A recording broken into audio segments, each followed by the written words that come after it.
Hello my dear fellows and my favourite English lovers. உங்க எல்லாரும் இந்த வீடியோ வாயிலாக சந்திக்கிறது எனக்கு ரொம்ப சந்தோஷம். ஸோ இந்த வீடியோ எதுக்காகனா, ஒரு quick revision and fast recap எப்படி வேணாலும் வச்சுக்கலாம். But it will be so useful for you. Okay, so என்னடா ஆக்டிவ் வாய்ஸ் பாசிவ் வாய்ஸே இவ்வளோ நாளுக்கு இருக்குதுன்னு நீங்க கவலைப்படாதீங்க, ஒரி ஆகாதீங்க, சேட் ஆகாதீங்க. இன்னுமே இதை பத்தியே வீடியோ போடுறோம்னா அப்ப இதுல இன்னும் நீங்க தெரிஞ்சுக்க வேண்டிய சமாச்சாரம் நிறைய இருக்குதுன்னு அர்த்தம். ரைட்? ஸோ உங்களோட பாயிண்ட் ஆஃப் வியூ மட்டும் மாத்திக்கிட்டு இந்த வீடியோ பாருங்க, கண்டிப்பா உதவும். ஓகே, ஃபர்ஸ்ட் நம்ம ஸ்டார்டிங்ல இருந்து ஆக்டிவ் வாய்ஸ்ல இருந்து பாசிவ் வாய்ஸ்க்கு மாத்த என்னெல்லாம் செய்யணும்னு சொல்லியிருந்தோம். ஒரு சென்டென்ஸை ரீட் பண்ணணும், அதுல ஆப்ஜெக்ட் எது, சப்ஜெக்ட் எது, வேர்ப் எதுன்னு பார்க்கணும். ஆஃப்டர் தட் என்ன செய்யணும், அதுல யார் அந்த ஆக்ஷனை பண்ணிருக்காங்க அப்படின்றத யோசிக்கணும். அதுக்கப்புறம் அது என்ன ஆக்ஷன் அதை கவனிக்கணும். அப்புறம் அந்த ஆக்ஷனை யாரு ரிசீவ் பண்றா இதை பொறுத்துதான் சப்ஜெக்ட், ஆப்ஜெக்ட், வேர்பு மாறும். ரைட்? சோ யார் அந்த ஆக்ஷனை பண்றாங்களோ அவங்க சப்ஜெக்ட், அந்த ஆக்ஷன் என்ன அது வேர்பு, அண்ட் அந்த ஆக்ஷன் யாரு ரிசீவ் பண்றா அதுதான் ஆப்ஜெக்ட். ரைட்? இப்ப இதுல பாருங்க, ரவி ரைட்ஸ் அ லெட்டர் இருக்குதா, இதுல யார் எழுதுறா, ரவி எழுதுறாங்க. என்ன பண்றாங்க, எழுதுறாங்க, அது வேர்பு, ஒரு ஆக்ஷன், செயலை தான் நம்ம வேர்புன்னு சொல்லுவோம். ஆப்ஜெக்ட் என்ன, அந்த ஆக்ஷனை எது ரிசீவ் பண்ணுது, அ லெட்டர். உயிரற்ற பொருள் இதுல எது, அ letter. So that is object. Okay, இப்ப அடுத்தது பாருங்க, ஒரு பாசிவ் வாய்ஸ்னா என்ன. ரவிய பத்தி பேசுறது, ரவிய வச்சு ஒரு சென்டென்ஸ் ஸ்டார்ட் பண்ணனா அது ஆக்டிவ் வாய்ஸ். ரவி இந்த லெட்டரை எழுதுறான் அப்படின்னு சொன்னா அது ஆக்டிவ் வாய்ஸ். அதுக்கு அப்படியே உல்டா, இந்த லெட்டர் ரவியினால எழுதப்படுகிறது அப்படின்னு சொன்னா அதுதான் passive voice. So passive voice எப்பயும் ஆப்ஜெக்ட் வச்சுதானே ஆரம்பிக்கும், இதுல டவுட் இல்ல தானே. இப்ப இதை மாத்தும் போது எப்படி மாத்துவோம், a letter is written by Ravi. Right? a letter is written by Ravi. இங்க நம்ம என்ன புதுசா ஆட் பண்ணிருக்கோம், எதை மாத்திருக்கோம், his ஆட் பண்ணிருக்கோம், by ஆட் பண்ணிருக்கோம். his ஏன் வந்துச்சு, ஏன்னா இது சிம்பிள் பிரசன்ட்ல இருக்கிற ஒரு ஆக்டிவ் வாய்ஸ். அத பாசிவா மாத்தும் போது இஸ் ஆட் பண்றோம். இதுவே சிம்பிள் பாஸ்டா இருந்துச்சுன்னா வாஸ் வந்திருக்கும், சிம்பிள் ஃபியூச்சர்னா வில் வந்திருக்கும். ரைட்? சோ இது சிம்பிள் பிரசன்டா இருக்கிற பட்சத்துல இஸ் ஆட் பண்ணிட்டு verb 1 ரைட்ஸ் இருக்குதா, அத ரிட்டர்ன் பாஸ்ட் பார்ட்டிசிபிளா மாத்துறோம். அதுக்கப்புறம் ரவின்னு இருக்குதா, யாரால எழுதப்பட்டுச்சு, பை ரவி. பை ரவினா இவர்களால. சரிங்களா? By Shweta, by Ram, by Swapna, இந்த மாதிரிலாம் பேர் சொன்னா இவங்களால, இவங்களால இந்த வேலை செய்யப்பட்டது அப்படி சொல்லும் போது பை வரும். சரிங்களா? சோ இதுதான் ஆக்டிவ் வாய்ஸ்க்கும் பாசிவ் வாய்ஸ்க்கும் இருக்கிற வித்தியாசம். கோல்டன் ரூல் என்னன்னா, ஆக்டிவ் வாய்ஸ்ல சப்ஜெக்ட், வேர்பு, ஆப்ஜெக்ட். பாசிவ் வாய்ஸ்ல object, helping verb, past participle, by subject. அவ்வளவுதான், இதுல எந்த டவுட்டும் இல்லல. ஃபர்ஸ்ட் சப்ஜெக்ட் என்னன்னு பார்க்கணும், ஸ்டெப் 1. அடுத்தது ஆப்ஜெக்ட் என்னன்னு பார்க்கணும், ஸ்டெப் 2. அடுத்தது ஆப்ஜெக்ட ஃபர்ஸ்ட்டுக்கு எடுத்துட்டு வரணும், சென்டென்ஸ்ல ஆப்ஜெக்ட ஃபர்ஸ்ட்டுக்கு மாத்தணும். ஆஃப்டர் தட் அது என்ன டென்ஸ்ல இருக்குது, சிம்பிள் பிரசன்ட்ல இருக்கா, பாஸ்ட்ல இருக்கா, ஃபியூச்சர்ல இருக்கா, இந்த மாதிரி எந்த காலத்தை சுட்டிக்காட்டி வருகிறது என்று நீங்கள் தெரிந்து கொள்ளணும். அதுக்கப்புறம் அந்த வேர்பு 1 பாஸ்ட் பார்ட்டிசிபிளா மாத்தணும். ஆஃப்டர் தட் கடைசியில ஹெர், ஹிம் அப்படின்னு மாத்தணும், பை சேர்த்துக்கிட்டு. அதாவது இந்த லெட்டர் இவர்களால எழுதப்பட்டது அப்படின்னு நான் சொல்றேன்ல, அப்ப ஷீ அப்படின்னு சொல்லிட்டு அந்த இந்த சென்டென்ஸ் ஆரம்பிச்சிருச்சு அப்படின்னா அதை இந்த சைடு பாசிவா மாத்தும் போது ஹெர்ரா மாறிடும். ஷீ ரைட்ஸ் அ லெட்டர் அப்படின்றது a letter is written by her. She வந்தா ஹெர் வரும், ஹீ வந்தா ஹிம் வரும், தே வந்தா தெம் வரும், வி வந்தா ஹஸ் வரும்.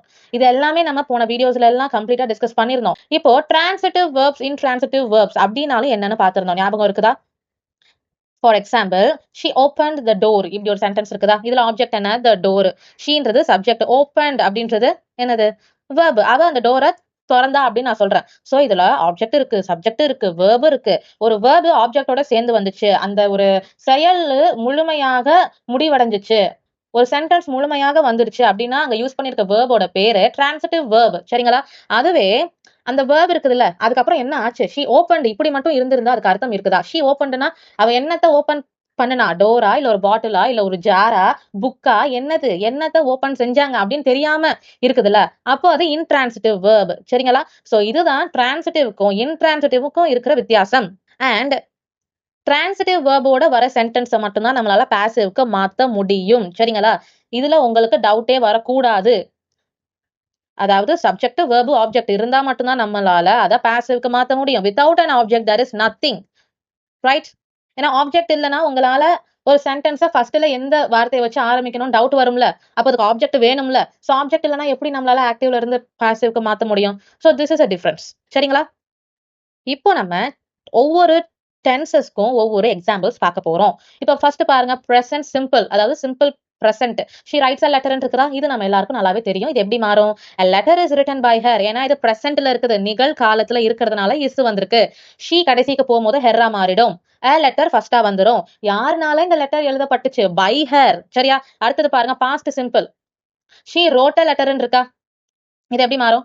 a letter was written by her. wrote, writes என்ன மாதிரி வேர்புல இருந்தாலும் பாசிவ்க்கு மாத்தும் போது பாஸ்ட் பார்ட்டிசிபிள்ல தான் மாத்தணும். verb form third one. சரிங்களா? இது பாஸ்ட் சிம்பிள்ல இருக்கிறதுனால தான் இங்க was வந்திருக்குது. சரிங்களா? ஃபியூச்சர்னா will be வந்திருக்கும். பிரசன்ட்னா his வந்திருக்கும். சோ இவ்வளவுதான் வித்தியாசம். அடுத்தது பாருங்க simple future. she will write a letter. இது எப்படி மாறும்? a letter will be written by her. சரிங்களா? வித்தியாசம் இருக்குது. தெரியுதா அது உங்களுக்கு? will be written by her. இந்த லெட்டர் அவங்களால எழுதப்படும். இனிமேதான் எழுதுவாங்க அப்படின்னு நான் சொல்றேன். சரியா? இப்ப அடுத்தது பாருங்க present continuous. she is writing a letter இருக்கா? இது எப்படி மாறும்? a letter is being written by her. கண்டினியூஸ்ல வந்துட்டாலே being அப்படின்ற வார்த்தையை சேர்த்துக்கணும். இது ரூல். சரிங்களா? a letter is being written by her. இஸ்ஸும் அதே மாதிரி வந்திருக்கு, ரிட்டனும் அதே மாதிரி வந்திருக்கு. ஹிஸ் ஏன் வந்திருக்குது? ஏன்னா இது பிரசன்ட்ல இருக்குது.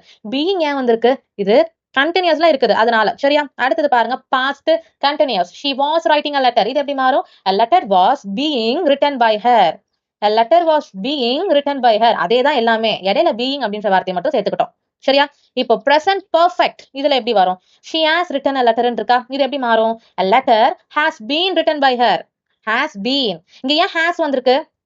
யோசிங்க.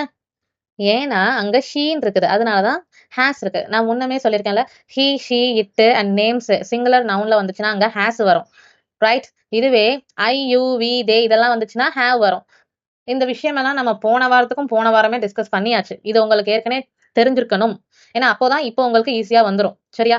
இப்போ இந்த சென்டென்ஸை பாருங்க. she has written a letterன்றது a letter has been written by her. has been. so present perfect. Perfect சென்டென்ஸ்னாலே அங்க பீன் அப்படின்ற வார்த்தையை நம்ம சேர்த்திருக்கிறோம் உள்ளுக்குள்ள. சரியா? அதுவே கண்டினியூஸ்னா பீயிங். சரியா? அதுதான் வித்தியாசம். இப்ப பாஸ்ட் பெர்ஃபெக்ட்ல எப்படி மாறுது? she had written a letter. a letter had been written by her. So பாஸ்ட்னாலே had வந்துரும். அதுவே சிம்பிள் பாஸ்ட்னா was வரும். ரைட்?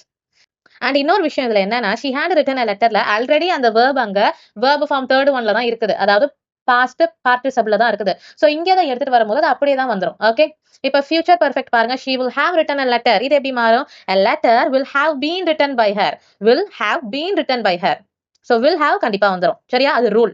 அண்ட் been அப்படின்ற வார்த்தை இது பெர்ஃபெக்ட் சென்டென்ஸா இருக்கிறதுனால வந்திருக்கு. written அப்படின்றது பாஸ்ட் பார்ட்டிசிபிள் கண்டிப்பா வரணும். சோ written அப்படின்ற verb ஆக்டிவ்லயும் சரி பாசிவ்லயும் சரி மாறல. ஜஸ்ட் ஹெல்பிங் verb மட்டும் தான் மாறி இருக்கு இந்த பெர்ஃபெக்ட் சென்டென்ஸ்ல எல்லாம். அதை நீங்க கவனிச்சீங்களா? ரிட்டன் தான் எல்லாத்துலயும் இருக்கு. சோ அந்த ரிட்டன் அப்படின்ற வார்த்தை மாறல. இதுல நம்ம மாத்திருக்கிறது ஜஸ்ட் அந்த ஹெல்பிங் வெர்ப்ஸ் மட்டும்தான். ரைட்? சோ நம்ம யூஸ் பண்ற ஹெல்பிங் வெர்ப் கரெக்டா இருக்கணும். அண்ட் மெயின் வெர்ப பாஸ்ட் பார்ட்டிசிபிள்ல கரெக்டா ஆட் பண்ணணும். அண்ட் கண்டினியூஸ் சென்டென்ஸ் வந்துருச்சுன்னா அங்க பீயிங் ஆட் பண்ணணும். அப்புறம் என்ன இருக்குது? பெர்ஃபெக்ட் சென்டென்ஸ் வந்துருச்சுன்னா அங்க பீன் ஆட் பண்ணணும். the work has completedனு வராது. the work has been completed. So இது எல்லாத்தையும் நம்ம போன வாரங்கள் அப்லோட் பண்ண எல்லா வீடியோஸ்லயும் டீடைலா டிஸ்கஸ் பண்ணிட்டோம். சோ நீங்க அந்த வீடியோ எல்லாம் பார்க்கலனா தயவு செஞ்சு போய் பார்த்துட்டு வாங்க. இது ஜஸ்ட் ரிவிஷன் தான். சோ இப்போ இன்னொரு விஷயம் இருக்கு. அது என்னன்னா, நான் ரிவைஸ் பண்ண எல்லா விஷயங்களுக்கும், அதாவது எல்லா டாபிக்ஸ்க்கும் சேர்த்து ஒரு 50 பிராக்டிஸ் கொஸ்டின்ஸ் ரெடி பண்ணிருக்கேன். இதுல நம்ம முன்னாடி பார்த்த மோடல் வெர்ப்ஸ் அது வரும், ஸ்பெஷல் ஸ்ட்ரக்சர்ஸ் வரும், எல்லாமே இருக்கும் ஆல் டுகெதர். அண்ட் இதற்கான ஆன்சர்ஸும் என்கிட்ட இருக்கு. நீங்க ஒன்ஸ் இதை ஒர்க் அவுட் பண்ணி பார்த்துட்டு எதுக்கெல்லாம் ஆன்சர் தெரியலையோ அதுக்கு மட்டும் ஆன்சர் கேளுங்க. இல்ல மொத்தத்துக்கும் எனக்கு ஆன்சர் வேணும்னு கேட்டாலும் சந்தோஷம். I will send you. And இந்த ஒர்க் ஷீட் மெட்டீரியல் வேணும்னா நம்ம குரூப்ல ஜாயின் பண்ணிட்டு நீங்க ஒர்க் ஷீட் மெட்டீரியல் நீடட்னு கேளுங்க, நான் அனுப்பி விடுவேன். சோ இன்னைக்கு பார்த்த வீடியோ ஜஸ்ட் ரீகேப். நான் மறுபடியும் சொல்றேன், இது டோட்டல் டிஸ்கஷன் கிடையாது. போன வாரம் பண்ணது மட்டும்தான் கம்ப்ளீட்டான discussion. This video is just a recap video. Okay? Thank you. நாளைக்கு நம்ம புதிதான நிறைய டாபிக்ஸ் பத்தி டிஸ்கஸ் பண்ண ஆரம்பிக்க போறோம். So be ready. Thank you.